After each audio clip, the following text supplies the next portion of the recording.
Can you import GameMaker Studio 1 into GameMaker Studio 2? Yep. Can I duplicate the object? For sure.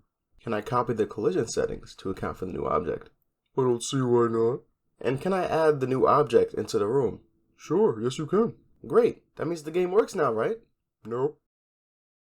Ah! Dude! SpongeBob! Tickle him!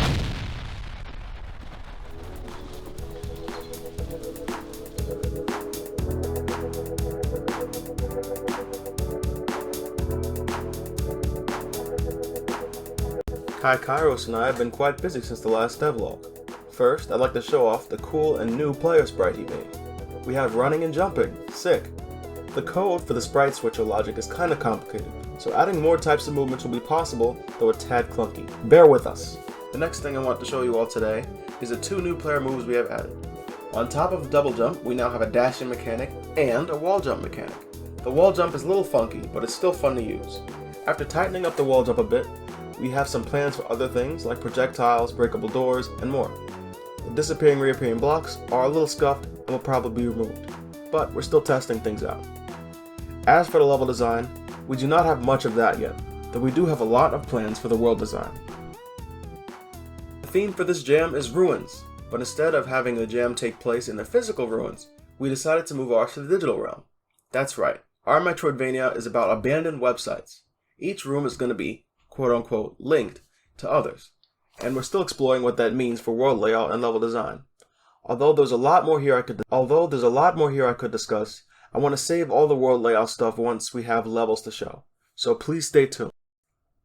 Alright everyone, story time. So I've been using the GameMaker engine on and off for about 12 years now. I'm not that good at the engine, but I feel confident enough to be able to solve most of the questions that I have and to bring my ideas into reality with good enough consistency. In 2019, I finally bit the bullet and purchased GameMaker Studio 2. Back then, I did not like GameMaker Studio 2, and really preferred the older interface of GameMaker 8. Interestingly enough, they did give me a complimentary license for GameMaker Studio 1.4. Up until then, I had only been using the light archive versions of GameMaker 8, so 1.4 was a great upgrade and middle ground for me. Fast forward to today for this project. GameMaker Studio 1.4 is unattainable, even if you have an account with Yo-Yo Games, though I do have it still installed from back in 2019. Since I'm collaborating with Kairos, it was important that he have access to the engine.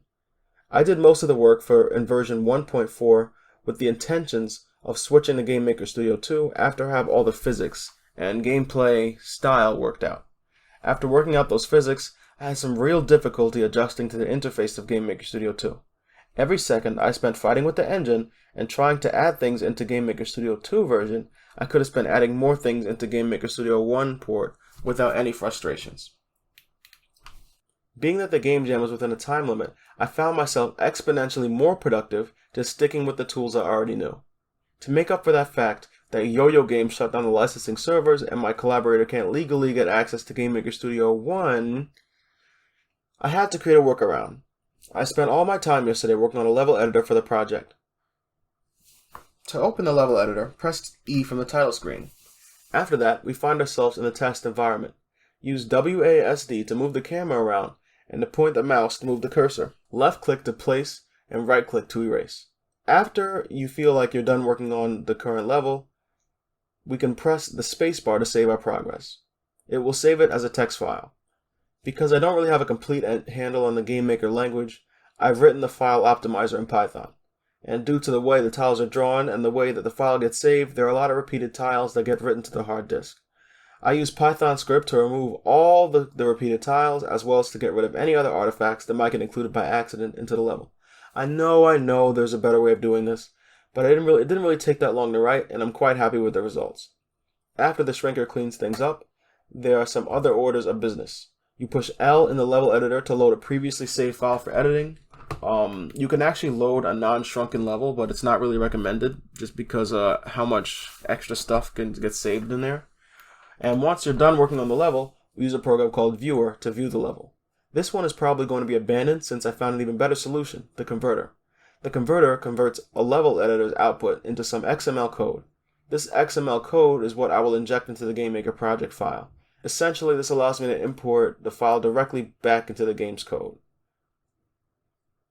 It's not a perfect workflow, but it's something. As I add in the other tiles Kairos has made into the Game Maker elements, we'll have more things to add and interact from the level editor. Nuitka. Okay. I also wanted to note that I'm using nuitka to compile the Python scripts. It works great for smaller stuff, though for larger scripts, like the viewer, compilation can be kind of intense. Sometimes it will give these incomprehensible errors, but most EXEs are very fast and not super bloated. I don't see a lot of people talking about this project, so I wanted to give it a shout out. I'm only using it to test out compiled Python programs and to get used to it in preparation for other projects down the road. The ease of use the final executables provides is something that I value and will certainly be using this library more in the future.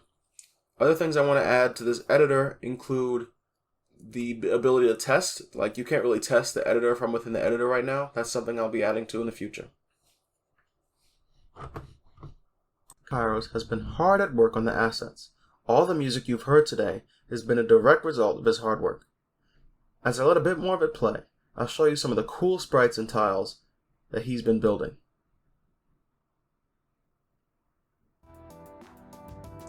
I really do.